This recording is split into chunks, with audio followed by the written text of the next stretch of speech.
wabarakatuh. Innal hamdalillah wassalatu wassalamu ala Rasulillah wa ala alihi wa ashabihi wa mawalah wala haula wala quwata illa billah amma ba'du. Alhamdulillah, para pemirsa rahimani wa rahimakumullah. Insyaallah kita kembali melanjutkan pembahasan kita mengambil faedah dari kitab Situ Duror. 6 prinsip yang terambil dari para a'immah, para ulama Ahlussunnah wal Jamaah dalam memandu kita mewujudkan prinsip-prinsip agama ini. 6 prinsip yang akan beliau bawakan, telah kita sampaikan beberapa prinsip. Pertama adalah asruddin, itu mengikhlaskan ikhlasuddinillahi, mengikhlaskan agama semata-mata untuk Allah SWT. Ikhlasuddinillah, memurnikan agama semata untuk Allah Ta'ala.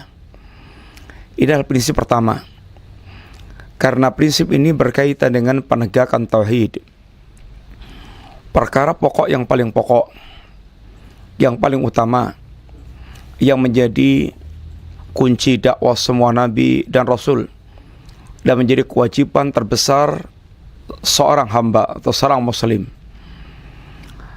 Kemudian yang kedua, pokok yang kedua, at-tariq wahidun, bahwa jalan menuju Allah SWT hanya satu. Jalan menuju Allah dan sampai surganya Allah hanya satu, itu dinul Islam. Itu jalan Islam. Tidak ada duanya, tidak ada tiganya, hanya satu, dan satu-satunya adalah jalan yang diajarkan oleh Nabi yang diutus oleh Allah SWT. Dalam hal ini Rasulullah SAW, yaitu Al-Quran dan As-Sunnah. Tidak ada jalan yang lainnya.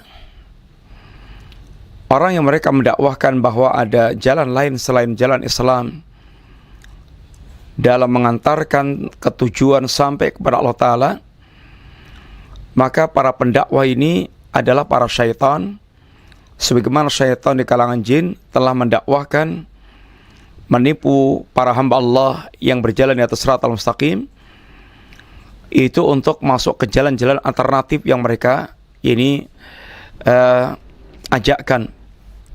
Sebagaimana penjelasan dalam hadis Rasulullah SAW ketika menerangkan tentang hakikat siratal mustaqim, di mana Nabi membuat satu garis lurus, itulah as-sirat al-mustaqim, jalan Islam, dan itu satu-satunya. Lalu syaitan membuat garis-garis yang banyak kanan kiri, dan kemudian syaitan menyuruh manusia untuk masuk ke jalan-jalan tersebut, sehingga beliau mengatakan bahwa jalan-jalan ini semuanya selain jalan yang lurus yang satu tadi adalah subul syayatin, jalan-jalan syaitan. Maka apabila ada di kalangan manusia ini yang mendakwahkan kepada manusia bahwa ada jalan lain, banyak jalan alternatif menuju Allah SWT, maka dia adalah syaitan dari kalangan manusia. Yang ketiga, prinsip yang ketiga adalah bahwa mengamalkan Al-Quran dan As-Sunnah dengan pemahaman salaful ummah.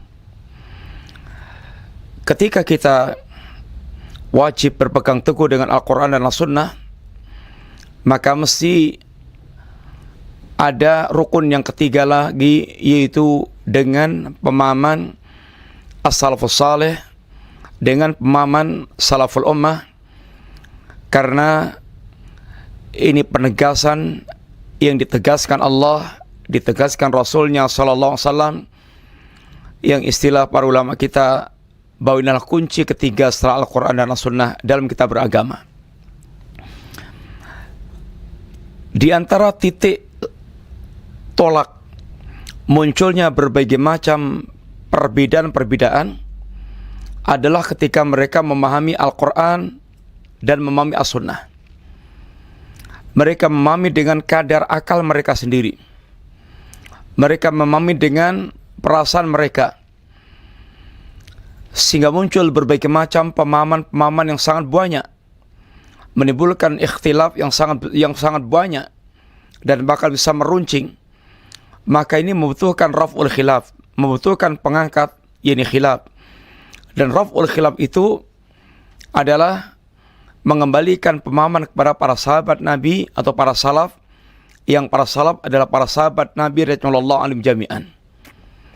Orang yang paling faham tentang agama dan paling tepat dalam mengamalkan agama, sehingga mereka yang paling layak dikatakan di atas shiratal mustaqim.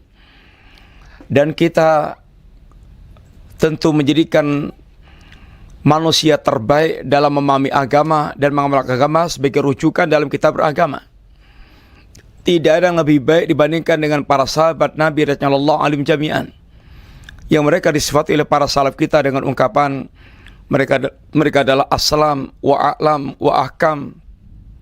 Para salaf kita mensifati mereka dengan ungkapan bahwa mereka ini yang paling selamat dalam beragama, dan yang paling selamat itu yang paling faham, yang paling tahu tentang agama, dan yang paling selamat itu yang paling bijak dalam bersikap.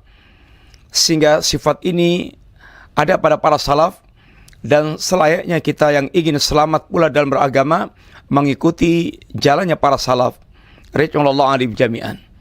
Sehingga ini merupakan kunci ketiga. Meninggalkan jalannya para salaf adalah pangkal kesesatan. Dan hakikatnya meninggalkan jalannya para salaf, mereka tidak mengikuti Al-Quran dan tidak mengikuti As-Sunnah. Karena Al-Quran dan As-Sunnah mengarahkan untuk betul-betul kita berjalan di atas jalannya para salaf radhiyallahu anhum jami'an. Kemudian prinsip yang keempat, yaitu nailul su'dat bil ilmi. Meraih kepemimpinan, meraih ketinggian itu semata-mata dengan ilmu. Ini adalah pembahasan yang paling inti dari pembahasan ini, 6 prinsip yang dibawakan, di mana wajibnya kita perhatian dengan ilmu. Bahkan untuk menegakkan prinsip yang pertama, menegakkan prinsip yang kedua, menegakkan prinsip yang ketiga, semuanya membutuhkan ilmu. Semuanya mesti kita harus betul-betul fokus kepada ilmu. Tidak akan terwujud prinsip yang pertama, kedua, dan ketiga kecuali dengan ilmu. Dan Allah SWT akan mengangkat derajat umat itu dengan ilmu. Bab yang keempat ini beliau sekali lagi sangat menekankan kepada kita bahwa ini tidak semata-mata seperti judul untuk akhirnya, tetapi ini dalam rangka untuk benar-benar menegaskan kepada mereka yang melakukan gerakan-gerakan untuk menghadapi musuh yang mereka sangka sangat menakutkan, telah membuat makar-makar yang hebat, lalu mereka berusaha untuk membuat ini kekuatan yang setanding pula dengan makarnya para musuh. Tetapi sangat disayangkan, lalu mereka menyingkirkan ilmu, bahkan mencela orang yang mereka menyibukkan dengan ilmu. Maka beliau tegaskan bahwa sehebat apapun amal manusia, sehebat apapun action manusia, yang jika amal itu, action itu tidak dia tegakkan di atas ilmu, maka kehebatan yang mereka tunjukkan tidak akan dinilai di sisi Allah SWT. Karena hanya dengan ilmu dia mengetahui dia sedang mentaati Allah atau dia sedang mengikuti hawa nafsu. Oleh karena itulah ini sangat penting untuk betul-betul kita fahami bahwa kemuliaan kita hanya dengan ilmu. Allah mengangkat ketinggian derajat yang telah kita sampaikan pembahasan keempat, bagaimana Nabiullah Ibrahim, bagaimana Nabiullah Yusuf, yang keduanya memiliki ini kecanggihan dalam menghadapi musuhnya dan mengelola pemerintahannya. Nabiullah Ibrahim unggul dalam masalah hujah, Nabiullah Yusuf ini pelihai piawai dalam mengendalikan pemerintahan, dan keduanya dikatakan Allah dengan kalimat yang sama, narfa'u darajatin man nasya. Ayat ini di dua kasus, satu kasus berkaitan Nabiullah Ibrahim dan satu kasus berkaitan Nabiullah Yusuf alaihissalam. Keduanya diangkat derajat Allah Ta'ala, yang para salaf mengatakan narfa'u darajatin man nasya bil ilmi, dengan ilmu. Dengan demikian kembalinya kepada ilmu.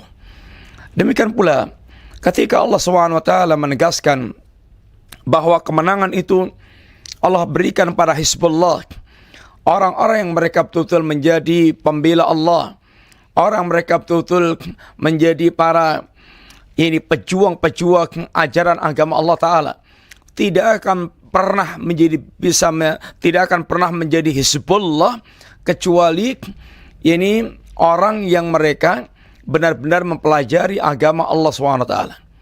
Benar-benar mereka mempelajari agama Allah SWT. Karena tidak akan mereka menjadi Hizbullah kecuali dia memahami tentang agama Allah SWT. Kemudian ketika Rasulullah SAW berbicara tentang ini firaqud dhalah, maka di sana ada al-firqatun najiyah, yang nama lainnya juga ada at-taifah al-mansurah, kelompok yang mereka ditolong oleh Allah SWT, kelompok yang selamat di antara firaqud dhalah yang ada. Maka kelompok yang selamat ini juga orang-orang yang mereka itu ini berkecimpung dengan ilmu. Hadis tentang taifah al-mansurah itu awalnya adalah ini kalimat mayuritillahu bi khairan yufaqihu fiddin. Barang siapa Allah kehendaki kau ini kebaikan baginya, Allah akan fahamkan tentang agama. Kemudian hadis ini bicara tentang taifah al-mansurah, sehingga taifah al-mansurah tidak bisa dipisahkan dengan ilmu, ini kefahaman mereka tentang agama Allah Subhanahu wa taala. Kemudian ketika Allah bicara tentang makar musuh yang sangat dahsyat, yang makar mereka seakan bisa menjebol gunung, sehingga karena dahsyatnya makar-makar musuh itu, dan Allah tahu bagaimana makar musuh tersebut, maka yang makar mereka, puncak makarnya adalah memurtadkan kaum muslimin. La yazaluna yuqatilunakum hatta yaruddukum an dinikum in sata'u. Mereka tidak akan pernah berhenti memerangi kalian dalam rangka memurtadkan kalian dari agama kalian. Dan gerakan pemurtadan ini merupakan puncak daripada tujuan mereka memerangi, yaitu kaum muslimin, agar kaum muslimin murtad. Lalu apa kata Allah SWT? Kaifa takfuruna wa tutla alaikum ayatullahi wa fikum rasuluh wa ma ya'tasim billah faqad hudiya ila siratal mustaqim. Bagaimana kalian akan bisa dikafirkan oleh mereka, alias makar pemurtatan mereka akan kandas sehebat apapun mereka lakukan. Dengan syarat apa? Di tengah-tengah kalian senantiasa, kepada kalian senantiasa dibacakan ayat Allah. Di tengah-tengah kalian ada Rasulullah SAW. Dan barang siapa yang berpegang teguh dengan tali agama Allah, maka betul-betul telah ini tertunjuki di atas jalan yang lurus. Syarat dia akan selamat dan menjadi benteng terkuat dari gerakan pemurtatan, pengkafiran, dan dengan makar yang sangat dahsyat itu semata-mata apabila kita berpegang teguh dengan tali agama Allah Ta'ala, apabila kita senantiasa menyimak apa yang dibacakan dari kitabullah, apabila kita senantiasa menyimak apa yang disampaikan Rasulullah SAW, selama kita senantiasa berkecimpung dengan kitabullah dan sunnah Nabi SAW dan berpegang teguh dengan keduanya, maka kita tidak akan tersesat dengan pemurtatan mereka dan tidak akan terikut arus dengan tipuan-tipuan makar mereka itu. Dan itu merupakan jaminan dari Allah dan Rasulnya SAW. Ini wa in tamasaktum bima lan tadillu ma tamasaktum bima. Mereka tidak akan pernah sesat selama betul-betul berpegang teguh dengan ini keduanya, yaitu Al-Quran dan As-Sunnah. Dengan demikian bahwasanya semuanya kembalinya kepada ilmu. Semua kembalinya kepada ilmu. Oleh karena itulah ini merupakan kunci bahwa kemuliaan kaum muslimin, kemenangan kaum muslimin, kejayaan kaum muslimin apabila mereka betul-betul kembali kepada ilmu, yaitu kitabullah dan sunnah Rasulullah SAW. Ini gerakan yang paling mendasar. Gerakan yang paling mendasar. Demikianlah ketika Nabi bicara tentang bagaimana jatuhnya umat ini ke kubang, yaitu ke kubang kehinaan. Apa kata Nabi SAW? La yangzi'uhu, Allah tidak akan mencabut kehinaan yang menimpa muslimin hatta tarji'u ila dinikum, sampai kalian kembali kepada agama kalian. Sampai kalian kembali kepada agama kalian. Ini adalah itu kunci. Pertanyaannya, bagaimana kembali kepada agama Allah Ta'ala? Dengan cara kita mempelajari agama Allah SWT. Dengan cara kita mempelajari agama Allah Ta'ala. Tidak akan mungkin kita akan bisa kembali kepada agama Allah Ta'ala kecuali dengan cara kita belajar agama Allah Ta'ala sehingga tahu bagaimana mempraktekkan dan menghidupkan agama Allah Ta'ala. Oleh karena itulah bahwasanya ini belajar agama itu merupakan kunci awal, pondasi awal untuk kebangkitan Islam dan kaum muslimin. Tidak bisa hanya dengan modal semangat, emosional, tetapi dia tidak memiliki ilmu, nanti yang memimpin dia bukan ilmu tapi hawa nafsu. Hawa nafsu. Kaum muslimin, Bapak sekalian rahimani rahimakumullah. Kemudian kita masuk pada al-aslul khamis, pokok yang ke-5, yaitu araddu alal mukhalif minal amri bil ma'ruf wa nahyi 'anil munkar. Membantah para penyimpang itu termasuk di antara bentuk amar ma'ruf nahi munkar. Di antara prinsip yang sangat besar dalam agama ini adalah al-amru bil ma'ruf wa nahyi 'anil munkar. Prinsip yang sangat besar. Yang dengan itu maka umat ini menjadi umat yang terbaik. Menjadi umat yang terbaik. Kuntum khaira ummatin ukhrijat linnas ta'muruna bil ma'ruf wa tanhauna 'anil munkar wa tu'minuna billah. Kalian adalah sebaik-baik umat yang dikeluarkan oleh Allah Subhanahu wa taala. Kuntum khaira ummatin ukhrijat linnas. Kenapa?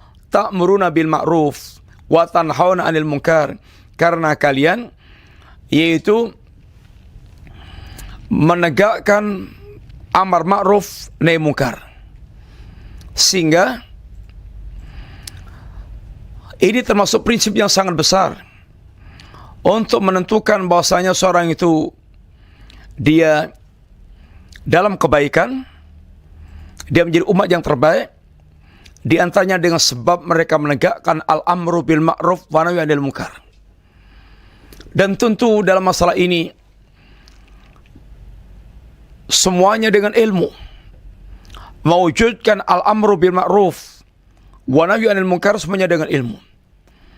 Orang yang mereka ingin menegakkan al-amru bil ma'ruf wa nahyi 'anil munkar, hendaknya mereka betul-betul mempertimbangkan antara masalih dan mafasid. Mempertimbangkan antara maslahat dan mafsadat. Tidak boleh melakukan nahi munkar apabila menimbulkan mafsadat yang lebih besar, sehingga akan menimbulkan bahaya yang lebih besar. Ketika orang melakukan nahi munkar, ada 4 kemungkinan. Kemungkinan pertama, kemungkarannya hilang, maka wajib menegakkan ini nahi munkar. Hilang kemungkaran digantikan kebaikan.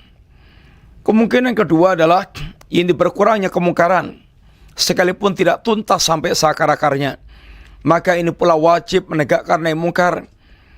Yang ketiga, yaitu hilangnya kemungkaran dikatakan kemungkaran serupa, 50-50. Maka ini adalah majal ijtihad, sisi ijtihad, mana yang mesti dilakukannya, dan yang meneruskan atau meninggalkan. Yang keempat, yaitu kemungkaran yang muncul lebih besar dibandingkan dengan yaitu kema'rufan yang diharapkannya itu. Maka dalam kondisi seperti ini tidak boleh lakukan nahi munkar, karena dia madarat yang muncul lebih besar dibandingkan dengan yaitu maslahatnya. Karena agama ini betul-betul ditegakkan di atas asas ini terwujudnya masalih dan tersingkirkannya yakni mafasid. Apabila dilakukan, diwujudkan sebuah perbuatan yang menimbulkan madarat yang lebih besar, maka tidak boleh dilakukannya. Kemudian di antara prinsip al-amru bil ma'ruf wa nahyi 'anil munkar adalah berkaitan dengan karakteristik sifat-sifat yang mesti dimiliki oleh orang yang mereka melakukan amar ma'ruf wa nahi munkar. Orang yang melakukan amar ma'ruf wa nahi munkar ini mesti orang yang berilmu, kemudian dia memiliki sikap ar-rifqu wal-lin, kelembutan, kemudian as-sabru, berilmu, lemah lembut dan bersabar. Bagaimana orang akan melakukan al-amru bil ma'ruf wa nahyi 'anil munkar kalau dia tidak berilmu? Bisa jadi yang dia ingkari adalah kema'rufan, bisa jadi yang dia perintahkan malah kemungkaran. Maka mesti pertama kali adalah dia berilmu, sehingga dia betul akan bisa membedakan dan betul-betul jelas baginya ini adalah kemungkaran, ini adalah ma'ruf. Jangan sampai dia terbalik-balik, dia sangka ma'ruf ternyata mungkar, dia sangka mungkar ternyata tidak mungkar. Ini semuanya membutuhkan ilmu. Semua tanpa ilmu adalah kerusakan. Umar bin Abdul Aziz diantara mengingatkan pada kita, beliau mengatakan ini, man kana ya'budullaha bighairi ilmin ma yufsidu aktsar mimma yuslih. Barang siapa yang mereka beribadah kepada Allah tanpa ilmu, maka kemungkaran yang dimunculkannya lebih besar. Kemungkaran yang dimunculkan lebih besar dibandingkan dengan yaitu masalah yang diharapkannya. Terjadinya kerusakan lebih besar dibandingkan dengan masalah yang akan diharapkannya. Semua perbuatan yang dilakukan tanpa ilmu, kerusakan yang ditimbulkan lebih besar. Karena berarti menyerahkan pekerjaan pada orang yang bukan ahlinya. Rusak semuanya. Idza wusidal amru ila ghairi ahliha fantadhiris sa'ah. Perkara itu kalau tidak diserahkan kepada ahlinya, maka tunggu saat kerusakannya. Sehingga ketepatan dalam menyerahkan urusan itu sangat penting. Termasuk diantaranya adalah dalam masalah ini, ilmu menjadi kunci yang pertama dan utama. Kemudian yang kedua, ada kelemah lembutan. Karena agama ini, karena dalam kelemah lembutan itu banyak masalah yang akan didapatkannya. Beda dengan sikap kasar, sikap keras yang Nabi saja ditegur oleh dia, Nabi saja diingatkan Allah SWT. Ini dipujinya karena sifat lembutnya, maka mereka itu tidak lari. Ini yang Allah diantaranya tegaskan, Fabirahmati minallah lintalahum walau kunta fadhan ghalidhal qalbi lang fadhu min haulik. Disebabkan karena rahmat Allah, maka kamu bersikap lembut kepada mereka. Seandainya kamu berhati kasar, maka mereka akan lari dari kamu. Ini adalah perwatakan manusia. Suka dilakukan dengan ini penuh kelembutan. Dan tentu kelembutan ada kaidahnya juga. Ini yang ada penjelasan tersendiri berkaitan masalah lemah lembut dalam masalah ini. Dan ada penjelasan khusus ketika nanti kita bicara tentang ini bagaimana kapan kita mesti keras, kapan mesti harus lembut. Kemudian juga prinsip yang ketiga adalah sabar. Karakteristik yang ketiga adalah sabar. Seorang yang mengemban tugas al-amru bil ma'ruf wa nahyi 'anil munkar mesti memiliki kesabaran. Apabila tidak, maka hancurlah perkaranya, karena kesabaran merupakan ini kunci untuk keberhasilan sebuah tindakan. Kemudian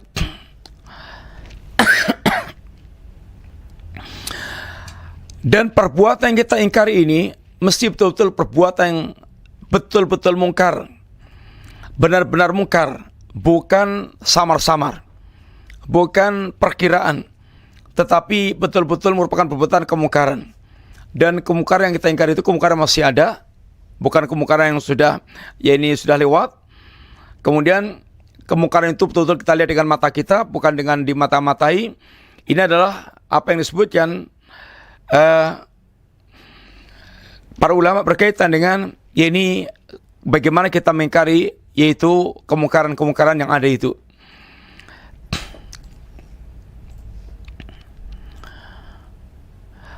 Termasuk diantaranya ketika seorang beramar ma'ruf dengan penguasa, mesti dibedakan.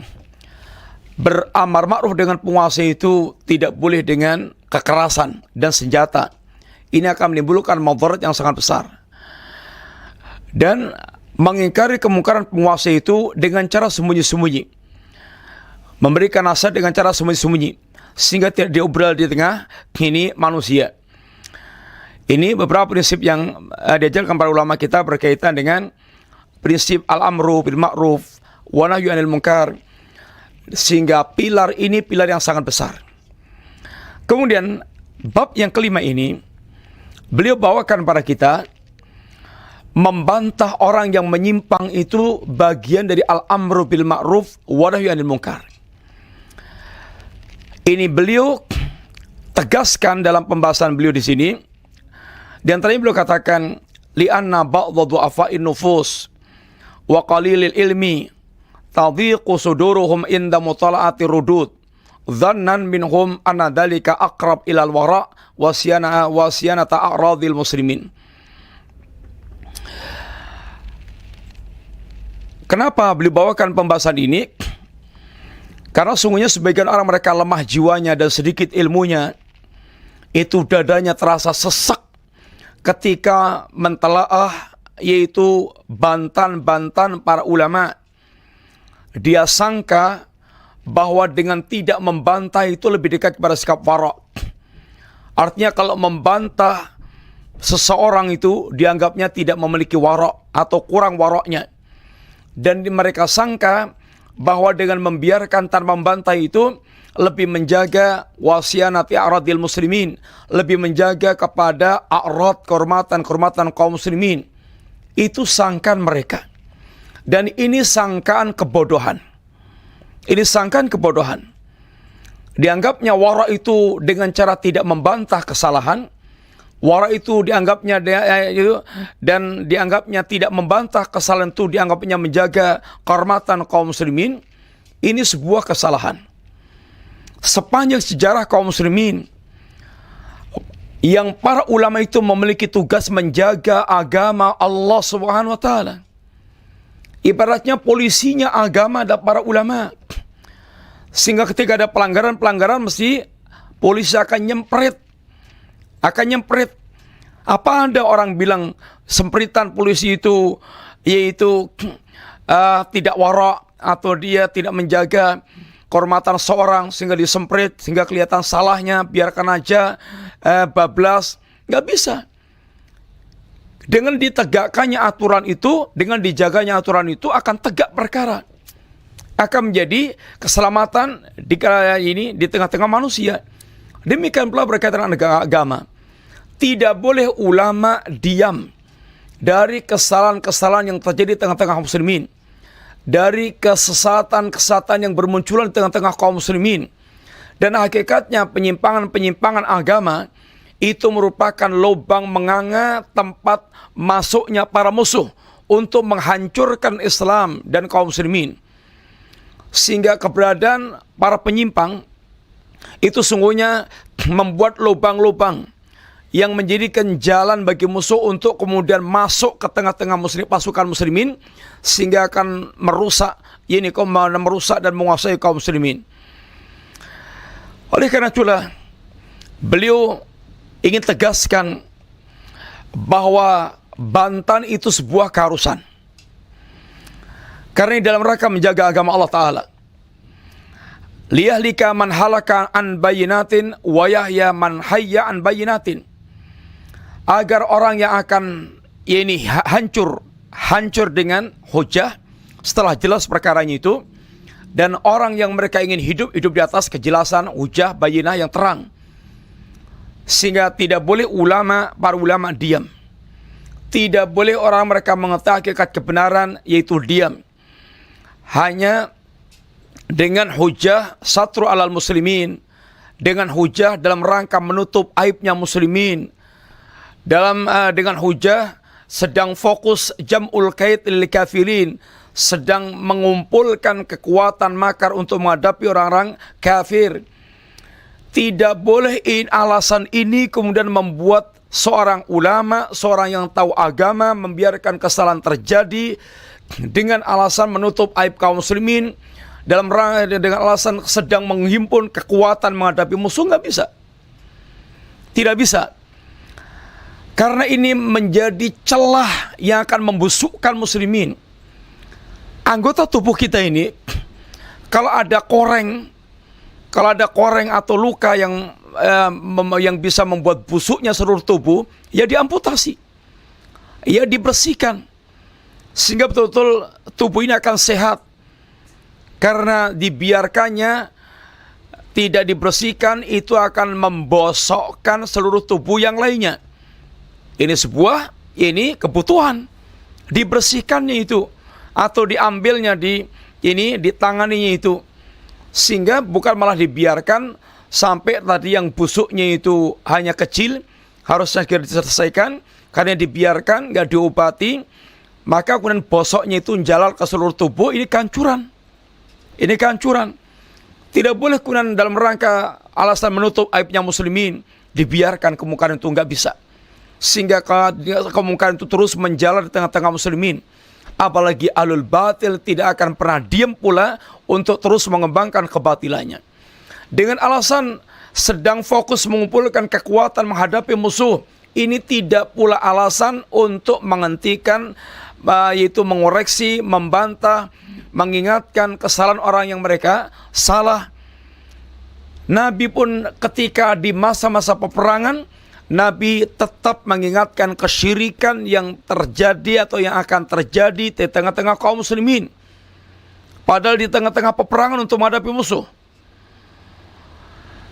Kaum muslimin rahimani rahimakumullah, sehingga diriwayatkan dari seorang salaf, Abu Ali Ad-Daqa, beliau mengatakan, as-sakit anil haqqi syaitan akhras, wal mutakallim bil batil syaitan natik. Diam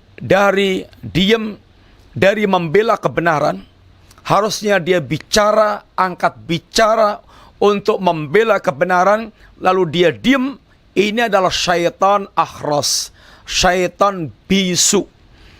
Wal mutakallim bil batil syaitan natik. Kalau dia bicara dan bicaranya kebatilan, ini syaitan yang berbicara. Sehingga dituntut dari seorang muslim, seorang ulama, dia tidak boleh diam ketika kebenaran terinjak-injak, ketika kebenaran itu ternodai. Dia mesti angkat bicara, karena diamnya dari kemungkaran itu artinya syaitan akhras. Dan kalau bicara adalah bicara yang hak, bukan bicara yang batil, bicara kebatilan, itu syaitan yang natik. Nabi kita sallallahu alaihi wasallam telah menghabarkan sebagai berita nubuah tentang iftirakul ummah, perpecahan umat menjadi 73 kelompok. Dan satu yang selamat, yang mereka itu ala manhaj nubuah, yang mereka berjalan di atas manhaj kenabian. Apakah ketika kita telah mendengar hadis Nabi ini, lalu kita diam dari kemungkaran kesatan yang dilakukan oleh firaqud dhalah, apakah yang diinginkan itu ingin menghimpun umat dalam satu jamaah, tapi jamaah tanpa dia mempedulikan al-haq, tanpa mempedulikan tauhid, tanpa memedulikan syirik, yang penting menghimpun dalam satu jamaah kaum muslimin? Ini adalah persatuan ala Yahudi, yang Allah Subhanahu wa taala sangat mengkritik keras orang Yahudi. Orang-orang mereka penuh dengan penyimpangan, penuh dengan kedurakan kepada Allah Subhanahu wa taala. Ini penuh dengan yaitu sikap-sikap menyimpang dari agamanya. Lalu mereka menampakkan zahir bersatu. Ini Allah katakan tahsabum jami'an wa qulubum syatta. Kamu sangka mereka itu bersatu, padahal hatinya mereka centang perenang. Centang perenang. Mereka bersatu di atas ikatan yang batil, di atas ikatan hawa nafsu. Mereka tinggal menunggu waktu untuk meledak. Ini perpecahan di antara mereka, karena persatuan semu, persatuan yang bukan hakiki, persatuan yang hanya ikatannya ikatan kepentingan sesaat. Atau orang yang mereka ingin membiarkan kemungkaran berlangsung itu, dia ingin menjadikan umat ini menjadi, yaitu menyeru kepada persatuan, tapi menghancurkan kalimat tauhid. Fahdharu, kata beliau, hati-hati dengan ajakan yang semisal ini.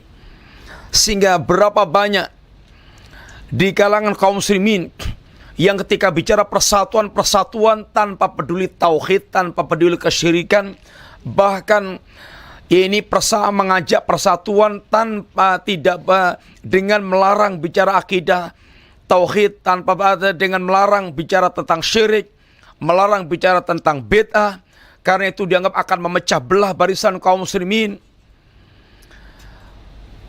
Hujah-hujah mereka sekitar ketika mengajak bersatu muslimin, jangan melakukan rudud, jangan melakukan bantan. Di antara hujah mereka adalah perasaan-perasaan, yaitu la tusaddi'u saf minad dakhil. Jangan kamu cerai berikan saf dari dalam. Jangan kamu porak-porandakan persatuan muslimin. Kemudian la tuthirul ghabar minal kharid.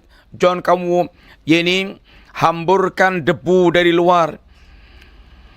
La tuhrikul khilaf bainal muslimin, la tuharikul khilaf bainal muslimin. Jangan kamu gerakkan khilaf di tengah-tengah kaum muslimin. Atau naltaqi fi maktafaqna wa ya'dhiru ba'duna ba'dhan fi makhtalafna fi. Kita bertemu dalam perkara yang kita sepakati, kita sering memberikan udzur dalam perkara yang kita ini berselisih. Dalam perkara apa perselisihannya itu? Sehingga kita memberikan udzur kepada perselisihan tersebut. Ikhtilaf ada dua. Ikhtilaf yang masyru', ikhtilaf atau ikhtilaf yang masyru' dan ikhtilaf yang tudad. Ikhtilaf yang tudad atau ikhtilaf tanawu dan ikhtilaf yang tudad. Kalau ikhtilaf yang tanawu, ikhtilaf yang semuanya ada dalam ajaran Nabi, Nabi mengajarkan baca iftitah ada beberapa bentuk. Sehingga ada ikhtilaf dalam masalah baca iftitah. Itu iftitah itu adalah khilaf yang tanawu, yang beraneka macam, semuanya ada dalam ajaran Nabi. Ada ikhtilaf yang tudad, yang bertentangan, yang memang tidak ada yang satu hak, yang satu batil. Tauhid dengan syirik, sunnah dengan bid'ah. Ini ikhtilaf yang tidak bisa digatukkan. Bagaimana kita akan memberikan udzur kepada kesyirikan, memberikan udzur kepada yaitu bid'ah. Adapun ikhtilafnya para mujtahidin adalah khilaf yang kita mesti berlapang dada, yang semuanya berangkat dari dalil yang diajarkan oleh Allah dan Rasulnya Sallallahu Alaihi Wasallam. Alasan-alasan jangan memecah belah persatuan kaum muslimin, jangan kamu gerakkan kekuatan kafir, jangan kamu bangkitkan khilaf di antara muslimin. Kita mestinya bekerja sama dalam hal yang kita sepakati, lalu kita memberikan udzur dalam hal yang kita ini berbeda. Ini akan mematikan yaitu penjelasan agama, menjelaskan agama yang hak. Akan menutup pintu penjelasan agama yang hak. Dan ini merupakan yaitu celah yang justru akan menjadikan orang kafir masuk ke menghancurkan kekuatan kaum muslimin.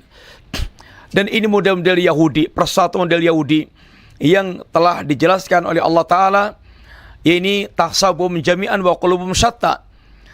Dan sebab terlaknatnya orang Yahudi adalah kanu la yatanahawna an munkarin fa'alu. Mereka ini tidak saling mencegah kemungkaran yang terjadi di antara mereka. Oleh karena itulah beliau katakan bahkan walihada fa idza ra'aita man radda ala mukhalif fi syududi fiqhiyyin aw qawli bid'iyyin fashkur lah difa'uhu biqadri ma wasa'ahu. Oleh karena itulah jika Anda melihat orang yang membantah para penyimpang, yang memiliki memiliki pendapat-pendapat yang syad dalam masalah fikih, atau memiliki perkataan makalah-makalah bid'ah, perkataan bid'ah, pemikiran bid'ah, fashkurlah, maka justru bersyukurlah Anda kepada orang membantah tersebut, karena dia telah membantah sesuai dengan kemampuannya, dan itu ikut menjaga suhur Islam, ikut menjaga benteng pertahanan Islam. Dia telah ikut andil menjaga benteng pertahanan Islam. Sehingga jangan sampai kemudian justru kemudian dihinakan, bahkan kemudian diumpat-umpat dengan limadala yaruddu ala ilmaniyin. Kenapa dia tidak membantah orang sekuler, malah membantah ini temannya sendiri. Ini ucapan yang tidak layak untuk diucapkan orang yang mereka membantah kebatilan, yang itu merupakan bentuk pembelaan kepada Islam, dan dalam rangka untuk betul-betul menutup celah jangan sampai Islam itu retak dan lubang karena kesatan yang mereka kembangkan. Ini adalah hendaknya justru disyukuri kayak yang seperti itu. Itu sebuah kenikmatan tersendiri. Adanya orang mereka ikut andil menjaga Islam dengan membantah kebatilan yang ada. Dan nas-nas yang berkaitan dengan kewajiban al-amru bil ma'ruf wa nahy 'anil munkar sangat banyak. Maka beliau katakan wa aslu hadzal bab an-nusus al-warida fil amri bil ma'ruf wa nahy 'anil munkar. Dan dasar dari bab ini yaitu menegakkan kewajiban amar ma'ruf nahi munkar adalah firman Allah di antaranya wa taqum minkum ummatun yad'una ilal khair wa ya'muruna bil ma'ruf wa yanhauna 'anil munkar wa ulaika humul muflihun. Dan hendaklah ada sekelompok di antara kalian, wa taqum minkum ummatun, hendaklah ada yakni umat, sekelompok umat di kalangan kalian yang senantiasa menyuruh kepada kebaikan, memerintahkan yang ma'ruf, melarang yang mungkar. Mereka itulah orang-orang yang yakni beruntung. Qala Ibnu Taimiyah, berkata Syekhul Islam Ibnu Taimiyah, beliau mengatakan wal amru bisunnah wa nahyu anil bid'ah wa amrun bima'rufin wa nahyun an munkarin wa huwa min afdhalil a'mali salihah. Memerintahkan sunnah, melarang dari bid'ah, ini perkara perintah kepada yang ma'ruf dan melarang yang mungkar, dan ini merupakan seutama-utama amal saleh. Para ini ulama kita mengingatkan kepada mereka yang sesak dadanya ketika melihat bantahan-bantahan para ulama, terhadap para penyimpang. Sesungguhnya membantah para penyimpang itu adalah merupakan bentuk sikap adil. Karena kita diwajibkan untuk menjadi saksi-saksi keadilan di tengah-tengah kehidupan ini. Walaupun pada diri kita sendiri. Kita mesti menjadi syuhada Allah. Kita mesti menjadi para syuhada, ini para saksi-saksi kebenaran di muka bumi. Walaupun kepada kita sendiri, diri kita sendiri. Ya ayyuhalladzina amanu kunu qawwamina bil qisti syuhada'a lillah. Walau ala anfusikum awil walidaini wal aqrabin. Iyakun ghaniyan aw faqiran fallahu awla biha awla bihima fala tattabi'ul hawa an ta'dilu wa in talwu aw tu'ridu fa inallaha kana bima ta'maluna khabira.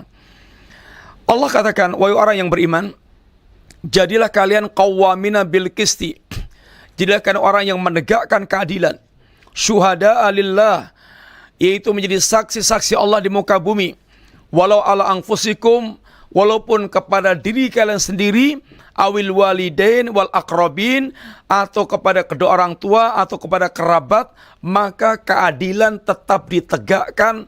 Anda harus menjadi saksi keadilan. Keadilan lebih utama dibandingkan dengan diri kita, keluarga, kemudian kerabat. Kalau mereka ini miskin, mereka ini kaya atau miskin, Allah lebih utama dari hal itu. Jangan kalian ikuti hawa nafsu lalu kalian menyimpang. Kalau kalian wa in talwu itu berdusta. Kalau kalian berdusta sehingga tidak jujur dalam beragama, sehingga menyembunyikan kebenaran, atau berpaling menyembunyikan kebenaran, fa innallaha kana bima ta'maluna khabira. Sungguhnya Allah dengan semua perbuatan kalian Allah mengetahuinya.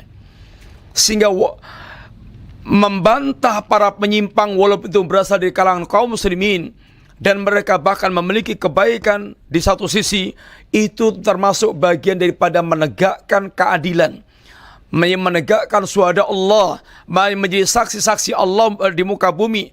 Ini tegaknya agama Allah, menjadi saksi keadilan. Tidak boleh kita menyembunyikan al-haq dan tidak boleh kita berdusta. Bagaimana kita menutup-nutupi kesyirikan? Bagaimana kita menutup-nutupi bid'ah yang terjadi hanya dengan alasan dan karena mereka muslimin, supaya terjaga kehormatan muslimin, menutup aib muslimin, jangan memecah belah kaum muslimin. Ini akan menghancurkan agama Allah Ta'ala. Allah SWT memiliki sifat pencemburu. Dan kecemburuan Allah mengharamkan apa yang Allah haramkan. Demikian pula seorang muslim memiliki kecemburuan agama. Jangan sampai agama dilecehkan, disimpangkan, lalu dia berkhianat dengan agamanya dengan tidak membantah penyimpangan yang terjadi. Innallaha ta'ala yaghar wa innal mu'mina yaghar wa ghairatullahi ayatiyal mu'min ma haramallahu alaih. Sesungguhnya Allah itu pencemburu dan orang mukmin itu juga pencemburu, dan kecemburuan Allah itu ini apabila orang mukmin mendatangi apa yang diharamkan oleh Allah SWT. Maka orang yang mereka melakukan muharramat, penyimpangan itu adalah muharramat, hendaknya dibantah, hendaknya diingatkan, hendaknya diperingatkan, tetap ini disingkap, ini kesalahannya. Ini merupakan bagian dari tugas al-amru bil ma'ruf wa nahyu 'anil munkar. Seandainya setiap seorang mukmin akan mengingatkan, menegakkan kebenaran, mengingatkan yang salah, lalu dikatakan laisa dal waqt wal kufar mutarabbisun, bukan waktunya sekarang untuk membantah. Orang kafir sedang mengintai kita. Fama tayarifu akhta'ahu. Lalu kapan seorang muslim akan mengetahui kesalahannya? Kapan seorang muslim dia akan mengetahui kesalahannya? Kalau setiap kali akan diungkap kesalahannya, belum waktunya. Jangan sekarang. Kapan seorang yang sakit akan dia bisa sehat, bisa menjadi kuat? Ini adalah urusan yaitu penjagaan agama dan penjagaan kaum muslimin. Yang Nabi katakan al-mu'min mir'atul mu'min. Seorang mukmin itu cermin orang mukmin yang lainnya. Kamu ini loh, ada noktahnya, ada blendoknya, atau ada ada kotorannya. Ini dia mukmin itu cermin bagi mukmin yang lainnya, sehingga dengan begitu dia akan bersih. Ini akan menjadi bersih, gilap, tidak membiarkan kotoran itu nempel di situ. Kayak orang yang tidak bercermin. Orang mukmin itu cermin bagi yang lainnya, sehingga dia akan dibersihkan dari kotoran, dia akan diluruskan kesalahannya. Wal mu'min akhul mu'min, mukmin itu saudara mukmin yang lainnya. Yaqufu alaihi dhai'atahu, yang dia akan menjaga yaitu modalnya, asetnya. Wa yahutu min waraihi, dan akan menjaga dari belakang, melindungi dari belakang. Sehingga bukanlah termasuk wala kepada orang mukmin itu kalau membiarkan saudaranya itu bergelimang dalam kebatilan. Laisa minal muwalati lil mu'minin fi syai'in an tansura akhaka fi batilihi muhtajjan bimuwajahatihi syu'iyyin. Bukanlah termasuk di antara bentuk wala kepada kaum mukminin dengan yaitu membiarkan saudaranya bergelimang dalam kebatilan. Bahkan bentuk wala kita kepada muslimin itu kalau kita mencintai muslimin, kalau kita mengingatkan kebatilannya. Unsur akhaka dhaliman aw mazluman. Kata Nabi, tolong saudara Anda, baik dalam keadaan zalim atau terdolimi. Kalau orang terdolimi menolong, wajah tahu, jelas. Bagaimana menolong orang yang zalim? Maka kata para sahabat, ya Rasulullah, hadza nansuruhu mazluman, fa kaifa nansuruhu zaliman? Nolong yang zalim itu bagaimana ya Nabi? Nolong yang orang terdolimi kita faham. Tapi nolong orang yang zalim bagaimana? Maka Nabi katakan, ini kamu tahan tamna'uhu minadz-zulmi. Kamu tahan dari kezaliman yang dia lakukan itu. Sehingga itulah bentuk pertolongan Anda. Bentuk pertolongannya dari orang yang zalim. In kana zaliman falyanhahu wa in lahu nasarahum. Kalau dia zalim maka tahanlah. Kalau dia dan itulah bentuk pertolongan kepada orang tersebut. Fa innahu lahu nasrun. Karena itu merupakan pertolongan pada orang yang zalim sehingga tidak jadi zalim. Orang mau nyemplung sumur, bagaimana bentuk pertolongan kita? Ya kita yang kita pegang jangan sampai dia nyemplung sumur. Kalau kita biarkan ben nyemplung sumur, nanti tidak dia tersinggung. Jangan diingatkan, jangan geret-geret. Ini namanya justru tegel, saudaranya akan bunuh diri, dia akan nyemplung dalam ini kebinasaan. Kemudian para Bapak sekalian, sehingga menegakkan kewajiban ini sungguhnya adalah menjaga agama dari dua sisi. Dari sisi musuh, jangan sampai orang kafir itu kemudian mendapatkan celah untuk kemudian masuk ke menyerang ke dalam pasukan muslimin. Dari sisi dalam, memberantas kebusukan dari dalam. Memberantas kebusukan dari dalam. Sehingga sehat, sehingga jasad muslim itu sehat. Orang kafir dia tidak punya celah untuk kemudian menyerang muslimin. Kemudian dari dalamnya sehat, sehingga yang bosok-bosok itu betul-betul ditangani, jangan sampai kemudian terbiarkan busuk kemudian menghancurkan yaitu kaum muslimin. Dan di antara yang perlu difahami, kadang-kadang orang nggak paham ketika bersikap keras kepada muslimin yang menyimpang itu dianggapnya itu bersikap lebih jahat dibandingkan dengan orang kafir. Orang kafir aja nggak diajar kayak gitu, orang muslim diajar kayak gitu. Syekhul Islam ketika menerangkan tentang masalah ini, orang-orang Khawarij ini kalau dengan orang kafir itu secara umum baik mana orang Khawarij dengan orang kafir itu? Baik mana? Orang Khawarij dengan orang kafir secara umum baik mana? Baik Khawarij. Kenapa? Khawarij masih muslim, belum menjadi kafir. Orang kafir mereka akan kekal di neraka. Tetapi Nabi ketika bicara tentang Khawarij, bahwa membunuh Khawarij ini sebaik-baik pembunuhan, memerangi orang Khawarij ini sebaik-baik pembunuhan. Sebaik-baik pembunuhan adalah mereka yang memberantas orang Khawarij ini. Kok kelihatan kejam? Karena madaratnya orang-orang Khawarij pada kaum muslimin di dunia lebih besar dibandingkan dengan orang kafir secara umum. Sehingga menangani orang-orang Khawarij dengan penanganan yang lebih keras itu adalah merupakan bentuk ini kebutuhan dibandingkan dengan orang-orang kafir. Tapi secara umum orang kafir lebih jelek pada orang-orang Khawarij. Tapi orang-orang Khawarij ini mesti tangani lebih ini keras disebabkan karena dampak buruknya ini kepada kaum muslimin. Sehingga kalau kemudian ketika seorang muslim membantah orang-orang kafir, orang-orang ahlul bid'ah, orang yang menyimpang, kemudian dianggapnya itu tidak punya walak pada mereka, ini keliru. Atau dianggapnya bersikap keras dengan mereka, keliru. Sedangkan orang sekuler atau orang kafir nggak mereka bantah, orang PKI nggak mereka bantah, orang ahlul bid'ah dia bantah, membantah temannya sendiri. Ini ada sebuah pandangan yang keliru. Karena sungguhnya ketika para ulama membantah ahlul bid'ah, membantah para penyimpang, membantah orang yang mereka menyeleweng, itu menyehatkan dari dalam, menghilangi kebusukan-kebusukan, memotong kebusukan-kebusukan.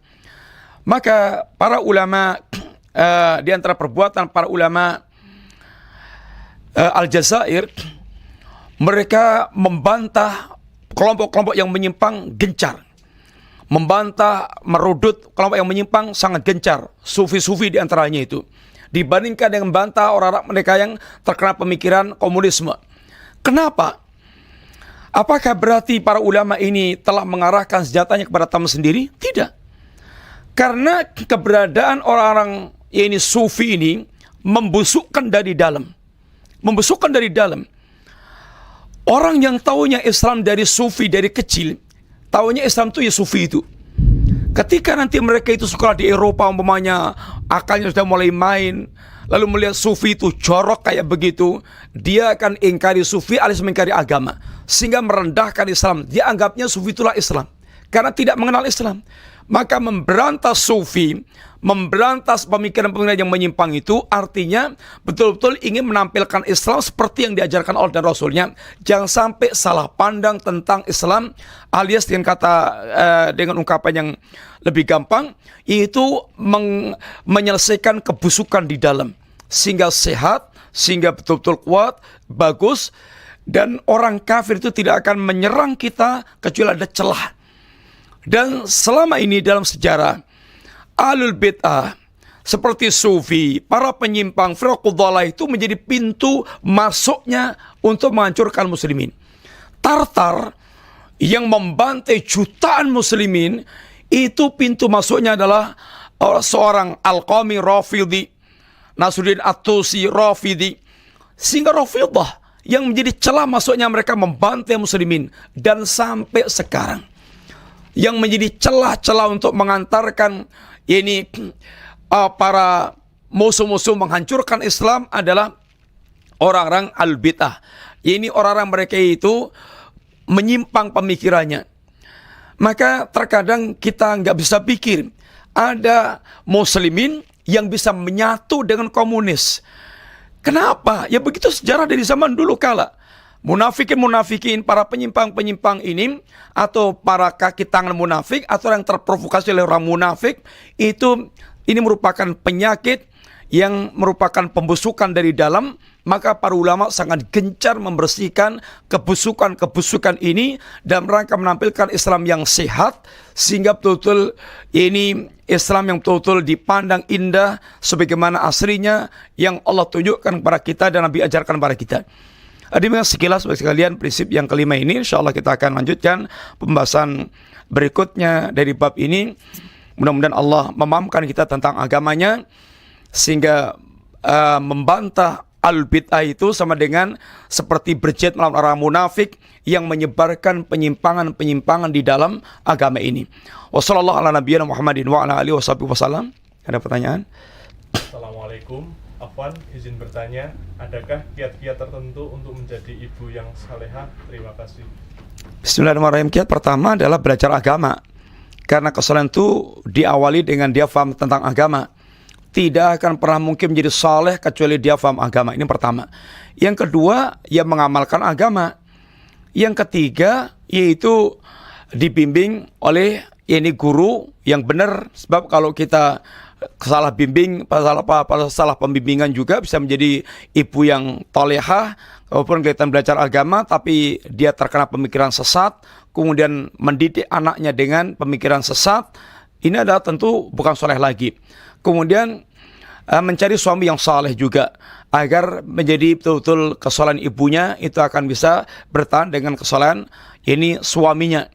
Dan kemudian banyak-banyak berdoa kepada Allah SWT agar Allah memberikan kepada kita kesalahan hati, kesalahan jiwa, sehingga betul-betul kita tumbuh berkembang menjadi seorang wanita yang salihah. Itu wanita yang betul-betul taat kepada Allah SWT dan memiliki akhlak yang baik kepada para manusia, dan bergaul dengan wanita-wanita yang saleh, berteladan dengan wanita yang saleh, yang salihah. Wanita yang salihah yang telah Allah jelaskan teladan wanita salihah dalam Al-Quran. Di antaranya sebagaimana Allah katakan, daraballahu mathalan lilladzina amanu imra'ata fir'aun idz qalat rabbi bani indaka baitan fil jannah. Allah membuat tamsil untuk orang mukmin seperti mana wanita istrinya Fir'aun. Sehingga ada teladan-teladan, wanita-wanita teladan salihah, bagaimana meneladani mereka, bagaimana berjiwa salihah sebagaimana mereka. Sehingga ada teorinya, ada teladannya, sehingga kita tinggal bagaimana kemudian bisa maksimal untuk mengambil keteladanan wanita-wanita salihah tersebut. Apa yang seharusnya Ana perbuat di saat depan mata Ana melihat banyak akhwat menebarkan kecantikannya walau mereka sudah bercadar? Menebar kecantikannya bagaimana? Kalau kemudian di antara mereka istilahnya ya berdandan yang baik, kemudian sama akhwat, ya sekedar menampakkan wajahnya di antara akhwat, ya nggak ada masalah. Tapi kalau kemudian minor-minor dan sebagainya, ya kemudian diingatkan itu jangan sampai. Ya intinya kalau sekedar dandanan biasa nggak ada masalah. Kalau kemudian mereka saling pamer, ada nilai-nilai kemungkaran yang ditunjukkannya, yang mestinya diingatkan, dinasihati. Karena adinu nasiha, dan kemudian man ra'a minkum munkaran falyughayyirhu biyadihi fa illam yastati fa bilisani wa illam yastati fa biqalbihi. Sehingga intinya ada pengingkaran tentang kemungkaran tersebut. Kalau itu dianggap mungkar, tapi pastikan dulu itu mungkar atau tidak. Jangan sampai Anda mengingkari sesuatu yang tidak mungkar. Kalau sekedar wanita berdandan cantik, berdandan baik, tentu hal-hal yang biasa, apalagi dipersiapkan untuk suaminya. Tapi kalau ada nilai kemungkaran di depan umum, mesti diingatkan. Diingat, paling nggak dinasihati. Wallahu a'lam bishawab.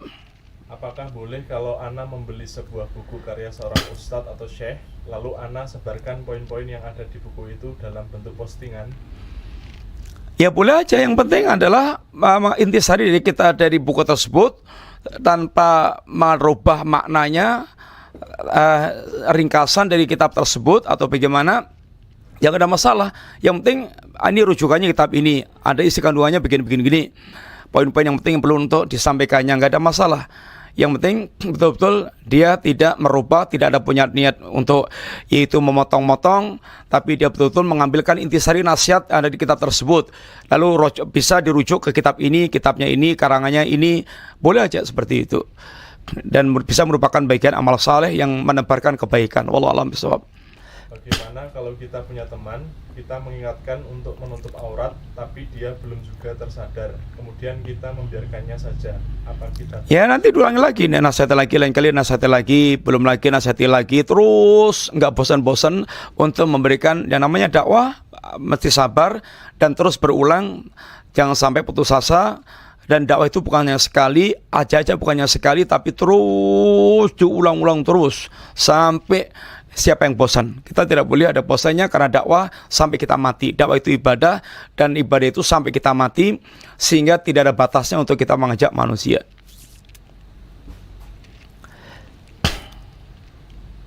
Bismillah, Afwan Ustadz, bolehkah para penuntut ilmu membantah ahli bid'ah baik secara langsung bertatap muka maupun lewat medsos? Bismillahirrahmanirrahim. Penuntut ilmu mesti harus tahu diri.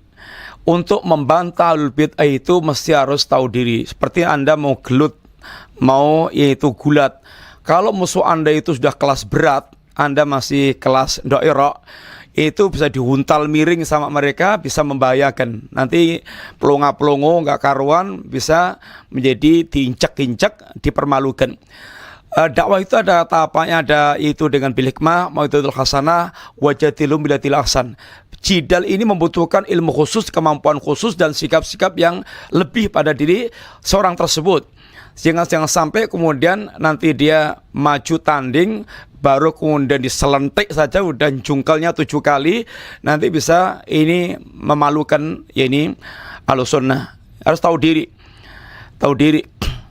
sehingga jangan sampai kemudian kita yaitu salah dalam bersikap. Wallahu a'lam bishawab. Serahkan yang begituan kepada orang yang ahlinya gitu. Cukup, mudah-mudahan manfaat. Demikian buat sekalian, insyaallah kita lanjutkan pembahasan berikutnya. Terima kasih banyak. Jazakumullah khair.